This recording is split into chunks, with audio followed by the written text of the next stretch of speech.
We don't know if the DOGE crowd, there is one person that maybe has a clearance. The others, we have no freaking idea. Information about their customers. Mr. Klein, I believe their reputation would go straight to hell. Absolutely, Senator. I worked in the Treasury Department for almost 4 years with a top secret clearance. I was going nowhere near that. And as you point out, this is not about efficiency. If you wanted to make the Treasury system more efficient, you would move it to a real-time payment network. I'll just say this. And do you want that individual without security clearance to have access to all that information? Yeah. I was clarifying a comment you made, number one. Number two, I would simply say that under the Biden administration, we had no clue who was doing what most of the time. But if the United States of America has been taking taxpayer money and using it to produce a transgender opera in Colombia, then I want to know about it. Ladies and gentlemen, welcome back to Liberty Watchtower, where truth takes center stage. Here, we keep you informed, engaged, and thinking critically in a world that often demands it. If you're new to the channel, make sure to like this video, subscribe, and tap the notification bell so you never miss a dose of real, unfiltered truth. Let's dive in.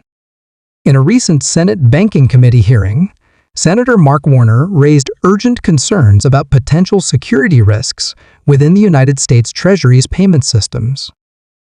He warned that individuals without proper financial or security clearances may have gained access to sensitive federal payment information, posing serious threats to national security and the reputation of the United States government.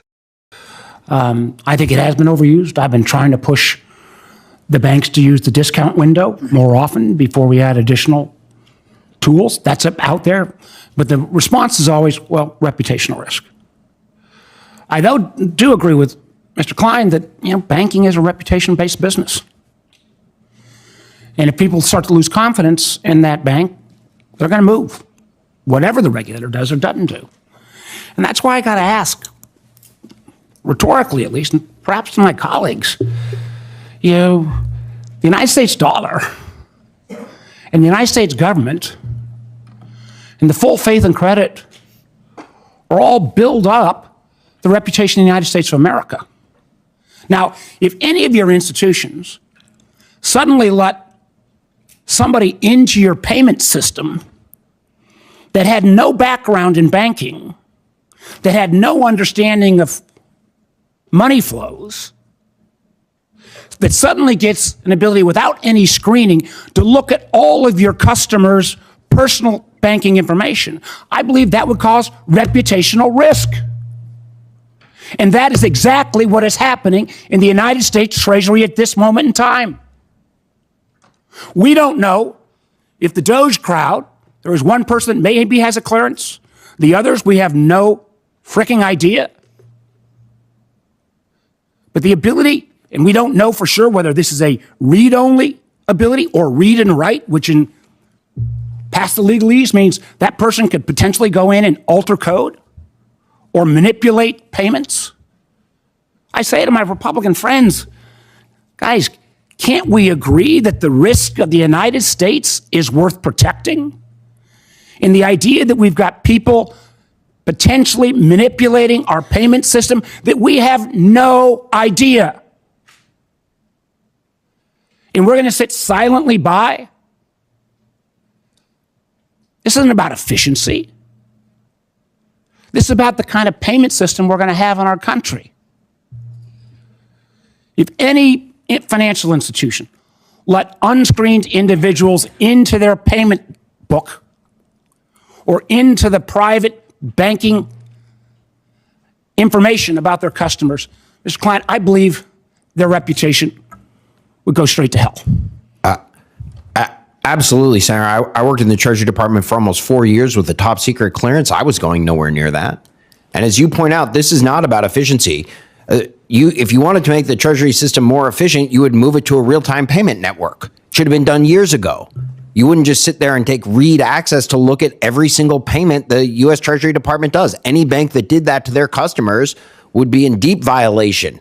Well, it's also the fact that, the payment system in the Treasury, that's not where determinations are made about whether something is illicit or illegal. That is actually the subject matter expertise resides at the agency that has oversight. Yeah. I just say, come on, guys, this is about the full faith and credit of the United States. It is about our reputation in the world. You're getting the same calls that I'm getting.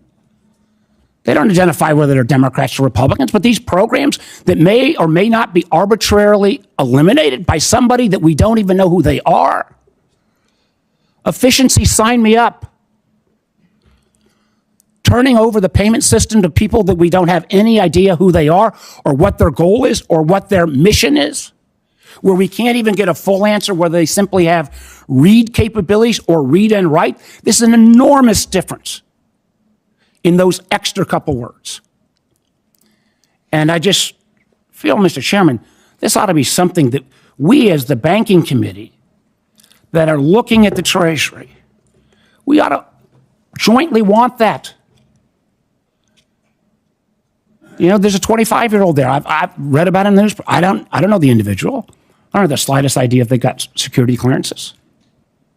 I will tell you this. Mr. Gannon, I was going to ask you about something on crypto that I'm not going to be able to get to. I look forward to working with Senator Loomis on how we promote innovation but don't overdo on the risk side. And I think we can do much better than we've done so far. But I have to just tell you, as somebody that was chair of the Intelligence Committee and now vice chair and take that role incredibly important, the notion that somebody may be arbitrarily put out these payment flows for something that looks kind of funky, but they don't have any idea what it is, will hurt our national security. Because candidly, and this is not classified, we fund things sometimes under a cover. We put out this information and the bad guys find out about this, people's lives are at risk. And I implore you all as experts, I implore my colleagues, this should not be a partisan issue. Let's get to the bottom of who these people are, what kind of clearances they have, and make sure that we don't put in further jeopardy. Warner emphasized the critical difference between read-only and read and write access, urging bipartisan action to investigate and secure the system. Senator John Kennedy responded by shifting focus to government transparency, questioning how taxpayer money is spent, and calling for greater accountability. Together, their comments underscore a growing concern, the need to protect the integrity of America's financial infrastructure in an era of digital vulnerability and rising public distrust.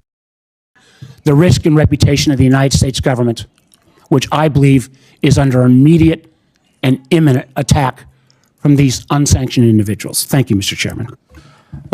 Thank you, Mr. Warner. Before I go to Senator Kennedy, I do want to respond to your comment there, Mark. The Treasury just put this out. Importantly, the ongoing review of Treasury systems is not resulting in the suspension or rejection of any payment instructions submitted to Treasury by other federal agencies across the government. In particular, the review at the Fiscal Services does not cause payments for obligations such as Social Security and Medicare to be delayed or rerouted. To be clear, the agency's responsibility is for making the payments, always drives the payment process. Currently, Treasury staff members working with Tom Kraus, a Treasury employee, will have read-only access. Just to Mr. Chairman, help some of do you know, Mr. Chairman, Mr. Chairman, I'd just like to ask.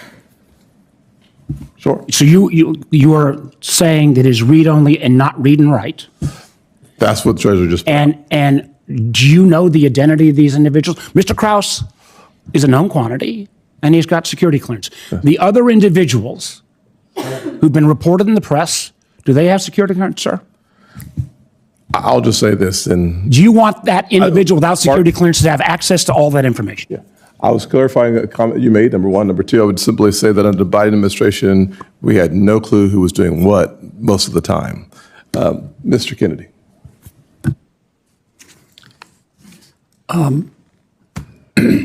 Senator Warner is a reasonable man.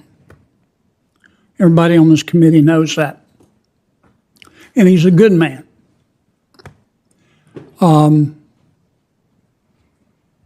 And I understand he's interested in process, and I'm not saying that process isn't important.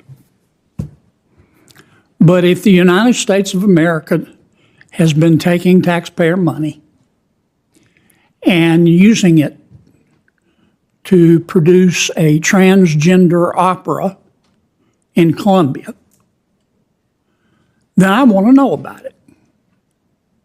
And I'm glad to know about it. And it seems to me that that's the main issue with respect to all of this. And I look forward to talking further with my friend, Mr. Warner, about that.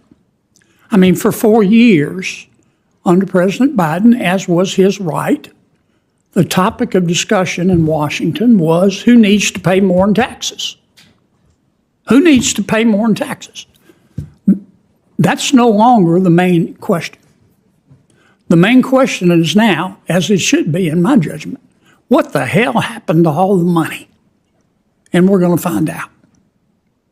Now, I need to get back to the subject, with the exception of Mr. Klein, whose testimony I enjoyed. I understand his position. He wants to let the CFPB run America's banks, and I appreciate that perspective, but Mr. Klein, it's not going to happen in your natural lifetime or mine.